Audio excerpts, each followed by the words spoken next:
ഞാനും. കറക്റ്റ്.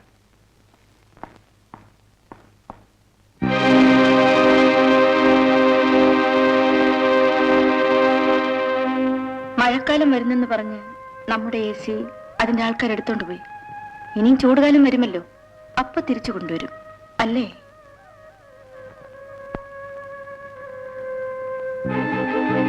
വേഷം കേട്ട് എന്നോട് കാണിക്കരുതെന്ന് പറയണം. ഈ കണ്ട സാധനങ്ങളെല്ലാം വാങ്ങിയിട്ട് 1000 രൂപ തികച്ചും തരിക എങ്കിൽ സാരമില്ലായിരുന്നു. കാശ് ചോദിച്ചാൽ സിംഗപ്പൂരിലേതോ വലിയ കോൺട്രാക്ട് തരാം, അത് തരാം, ഇത് തരാമെന്ന് പറയും.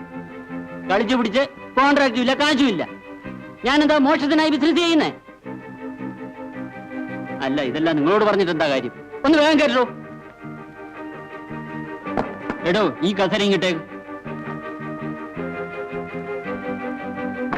അപ്പോഴേ ഞങ്ങൾക്കായി ഒരു കസേര ഇട്ടിട്ടുണ്ട്. അയാൾ വരുമ്പോ പറഞ്ഞേരെ ചന്ദ്രൻ വന്ന് സാധനങ്ങളെല്ലാം കയറ്റിക്കൊണ്ട് പോയെന്ന്. പെറുക്കി അടയ്ക്കടോ.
എന്താണ് ഇത്? മനുഷ്യനെ പേടിപ്പിച്ചാ വന്നല്ലോ.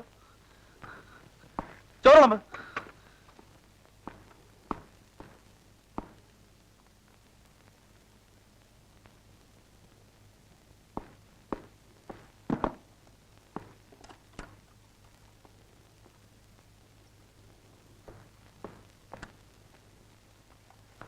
വേഗം ചോറ് വിളമ്പോച്ചേ. എന്തായി നോക്കി നിൽക്കുന്നേ? വേഗോട്ടെ, എനിക്ക് വിശന്നിട്ട് വയ്യ.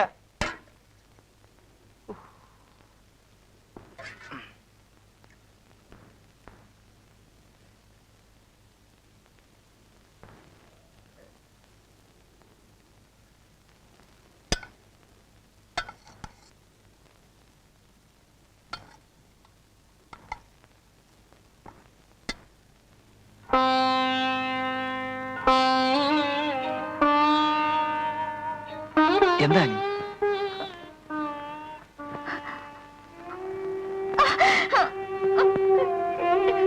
ആനി? എന്താണെന്ന് നിങ്ങൾ പറയില്ലേ? ആനി, നമ്മൾ എന്തെല്ലാമോ കൂട്ടുന്നു, കിഴിക്കും. ബിസിനസ്സിൽ ലാഭവും വരും, നഷ്ടവും വരും. നഷ്ടം വരുമ്പോ കയ്യിലുള്ളതെല്ലാം നഷ്ടപ്പെടും. ലാഭം വരുമ്പോ പ്രതീക്ഷിക്കാതെ പലതും കൈവശം വന്നു ചേരും. ഇപ്പോ നമുക്ക് നഷ്ടമാണ്. വിവാഹം കഴിഞ്ഞതും പ്രശ്നങ്ങൾ ആനിയോട് പറഞ്ഞ് മനസ്സ് വേദനിപ്പിക്കുന്നതിലും ഭേദം എല്ലാം മറച്ചു വെച്ച് സ്വയം വേദനിക്കുന്നതാണ് നല്ലതെന്ന് ഞാൻ കരുതുന്നു.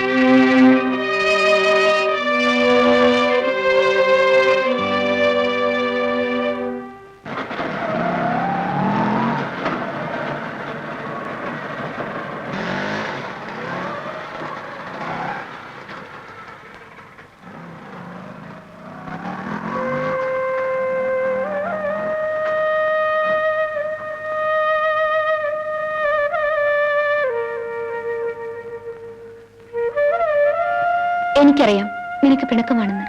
വിവാഹത്തിന് വരാൻ ആഗ്രഹമില്ലാഞ്ഞിട്ടല്ല, കഴിയാഞ്ഞിട്ടാണ്. എടി, നിന്റെ കൂടെ ഞാൻ എത്ര നാൾ ചക്കാത്തിന് താമസിച്ചു.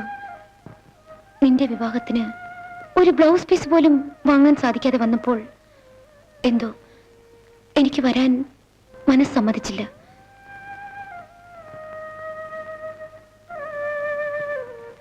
ഇതാ നോക്ക്, കടം മേടിച്ച് വാങ്ങിയതാണെങ്കിലും തരാൻ എന്തെങ്കിലും കയ്യിലുള്ളപ്പോൾ കാണാൻ, ആശംസകൾ അറിയിക്കാൻ മനസ്സമ്മതിച്ചു. പണക്കാരിയായി നിനക്ക് ഞാൻ വാങ്ങിത്തന്ന് ഇതിന്റെ ആവശ്യമില്ലെന്ന് എനിക്കറിയാം.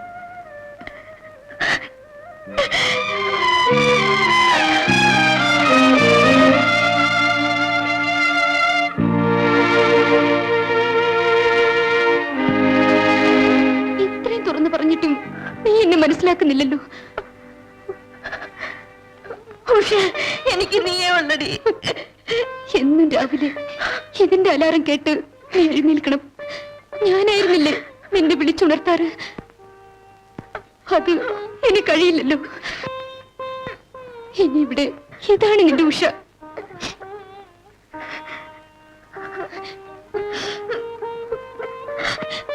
എവിടെ നിന്റെ ബെഡ്റൂം? ഞാൻ തന്നെ ഇത് വെച്ച് തരാം.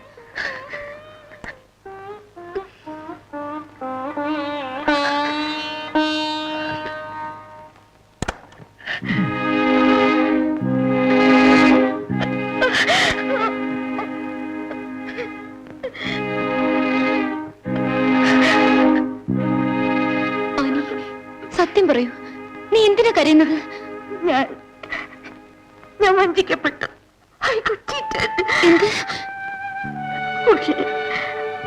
അദ്ദേഹത്തിൽ ഞാൻ കണ്ടിരുന്നതെല്ലാം സ്വപ്നങ്ങൾ മാത്രമായിരുന്നു. വിവാഹം കഴിഞ്ഞ ആദ്യ ദിവസം മുതൽ വീട്ടിൽ നിന്ന് ഓരോന്നും നഷ്ടപ്പെടുകയാണ്.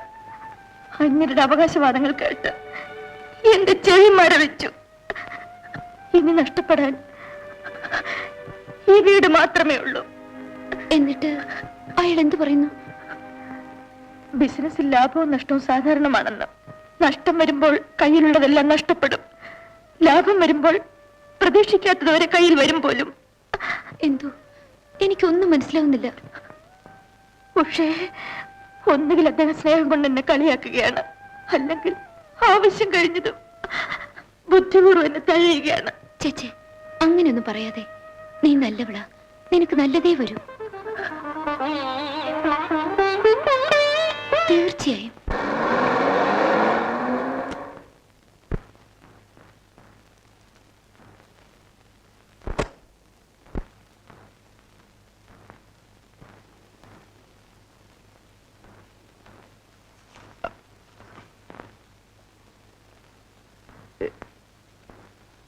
അനി, ഇതെന്റെ അങ്കിളാ. എനിക്ക് ആകെയുള്ളൊരു ബന്ധു. പുള്ളിക്കാരൻ 5 വർഷത്തിൽ ഒരിക്കലേ നാട്ടിൽ വരൂ. ദുബായിലാ. വന്നാൽ ആകെ വരാനുള്ളൊരു വീടിതാ. എന്നാ നോക്കി തന്നെ കാപ്പി കൊടുക്ക. ഭയരപ്പാളി, നിന്റെ അമ്മയെ കെട്ടിച്ച ബന്ധു. 2 വർഷമായാലാണ് നീ ഇവിടെ താമസിക്കാൻ തുടങ്ങിയിട്ട്. കളി തമാശയായിട്ട് പോലും 1 മാസത്തെ വാടക. എല്ലാ മാസം ചെക്ക് അയക്കും, വണ്ടി ചെക്ക്. ഇവൻ എന്റെ അടുത്താണ് ആദ്യം വീട് ചോദിച്ചു വന്നത്. കൃഷ്ണന്റെ മായാവിലാസങ്ങൾ അറിയാവുന്ന ഞാൻ ഇവന് വീട് കൊടുക്കുവോ? അവസാനം ഞാൻ ദുബായി പോയ തക്കം നോക്കി അവൻ ഗിരിനഗറിൽ താമസിക്കുന്ന എന്റെ പെങ്ങളെ വളച്ച് അകത്ത് കയറിപ്പോയി. ഭർത്താവ് മരിച്ച അവളാണെങ്കിൽ ഒരു രോഗി. പിന്നെ അവിടെ വരവായി, പോക്കായി, മരുന്ന് വാങ്ങലായി, കൊടുക്കലായി, എന്തിനു പറയണു? അവിടെ കയറി പറ്റി എന്ന് പറഞ്ഞാൽ മതിയല്ലോ. അവളാണെങ്കിൽ ഒരു മകന്റെ സ്ഥാനമല്ലേ എന്ന് കരുതി വീട് ഏൽപ്പിച്ചു കൊടുക്കുകയും ചെയ്തു. ഒരു സൂക്കേടുകാരിക്ക് വാടകക്കാരന്റെ പുറകെ നടക്കാനും പോ, അത് വണ്ടിച്ചക്കിന്റെ പുറകെ. അവന്റെ ചുട്ടായിലെ അങ്കിള്. ഒരു കാര്യം ഞാൻ പറഞ്ഞേക്കാം, പോലീസും ബഹളവും വരുന്നതിന് മുമ്പ് ഇപ്പൊ ഇവിടെ നിന്ന് ഇറങ്ങണം. ചേട്ടാ, 1 മാസത്തെ അവധി കൂടെ തന്നാൽ. ഇനി അതും കൂടെ ഞാൻ ഗോപി എടുക്കണം അല്ലേടോ? ഇത് ചോദിക്കണം തന്റെ തൊലിക്കെട്ടി ഞാൻ സമ്മതിച്ചിരിക്കുന്നു. ഭയങ്കരം തന്നെ. പോലീസിനും എനിക്കും ജോലി ഉണ്ടാക്കാതെ കാലത്ത് തന്നെ ഇവിടുന്ന് കാലിയാക്കിക്കോ. കാലിയാക്കാനൊന്നും ഇല്ലേ? ഇവിടെ കിടന്ന മേശയും കസേരയൊക്കെ അതിന്റെ ഉടമസ്ഥന്മാർ എടുത്തോണ്ട് പോയോ അതോ കിട്ടിയ വിലക്ക് വിറ്റോ? ഓ, എന്റെ സിംഗപ്പൂർ വിളക്കും കാട്ടനും പോയിട്ടില്ല ഭഗവാനെ. പിന്നെ ഭാര്യയായ നിങ്ങളോട് ഒന്ന് പറഞ്ഞോട്ടെ, നിങ്ങൾക്കും ചില കടമകളൊക്കെ ഇല്ലേ? ഭർത്താവ് ചെയ്യുന്ന തെണ്ടിത്തരങ്ങൾക്ക് കൂട്ടു നിൽക്കുന്നത് ശരിയല്ല. ക്ഷമിക്കണം സർ. ബിസിനസ്സിൽ നഷ്ടം വരുമ്പോൾ കയ്യിലുള്ളതെല്ലാം നഷ്ടപ്പെടും. ലാഭം വരുമ്പോൾ പ്രതീക്ഷിക്കാത്തത് വരെ കയ്യിൽ വരും.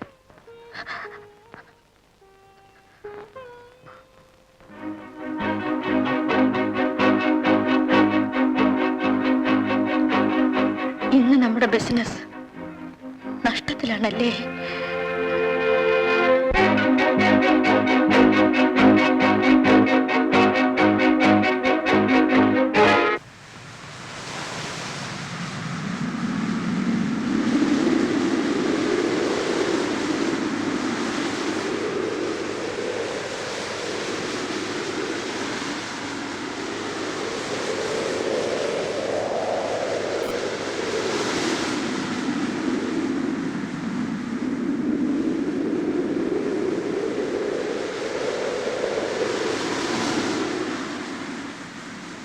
സമാധാനിപ്പിക്കാൻ വേണ്ടിയാണെന്ന് വിചാരിക്കരുത്.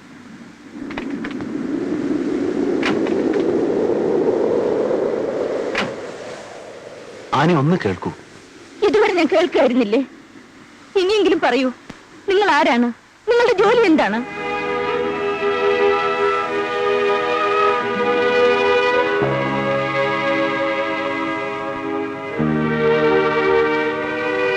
കൊലയും കൂട്ടിക്കൊടുപ്പും ഒഴിച്ച് മറ്റെല്ലാം എന്റെ ജോലിയാണ്. ഇതെന്തുകൊണ്ട് എന്നോട് നേരത്തെ പറഞ്ഞില്ല? നിങ്ങൾ എന്നെ വഞ്ചിക്കായിരുന്നില്ലേ? അല്ല, സ്നേഹിക്കുകയായിരുന്നു. എല്ലാം തുറന്നു പറഞ്ഞിരുന്നെങ്കിൽ എനിക്ക് ആനയെ കിട്ടുമായിരുന്നില്ല. ഓ, അപ്പോൾ സ്വന്തം താല്പര്യത്തിന് വേണ്ടി മാത്രം നിങ്ങൾ എന്നെ വഞ്ചിച്ചു. ഞാൻ നിങ്ങളോട് എന്ത് ദ്രോഹമാണ് ചെയ്തത്? നിങ്ങളെ എന്റെ എല്ലാമായി സ്നേഹിച്ചതാണോ തെറ്റ്? പറയൂ. സ്നേഹിച്ചുകൊണ്ട് നിങ്ങൾ എന്നെ കളിയാക്കുകയായിരുന്നില്ലേ? കണ്ടുമുട്ടിയപ്പോൾ കൂട്ടത്തിൽ ഒരാൾ കൂടിയെന്നേ തോന്നിയുള്ളൂ. അടുത്ത് പഴകിയപ്പോ അതല്ല, സ്നേഹിക്കപ്പെടാൻ ഒരാൾ വേണമെന്ന് തോന്നി. അനാഥനായ ഞാൻ ആനിയെ അടുത്തറിഞ്ഞപ്പോ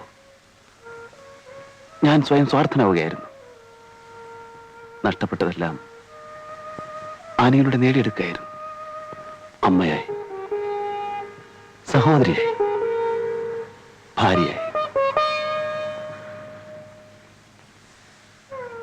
ജാഥകളുടെ മുമ്പിൽ കൊടിപിടിച്ച് നടന്ന എന്റെ അച്ഛനെ എതിർകക്ഷിക്കാർ വെട്ടിനുറുക്കി. ഭർത്താവ് നഷ്ടപ്പെട്ട എന്റെ അമ്മ എന്നെ വളർത്താൻ നാട്ടുപ്രമാണിമാരുടെ അരമണകൾ അടിച്ചുവാരി. അവരുടെ കിടപ്പറകളിലേക്കുള്ള ക്ഷണം സഹിക്കാതെ വന്നപ്പോ എന്റെ അമ്മയ്ക്ക് ചാരിത്രം വിൽക്കേണ്ടി വന്നു.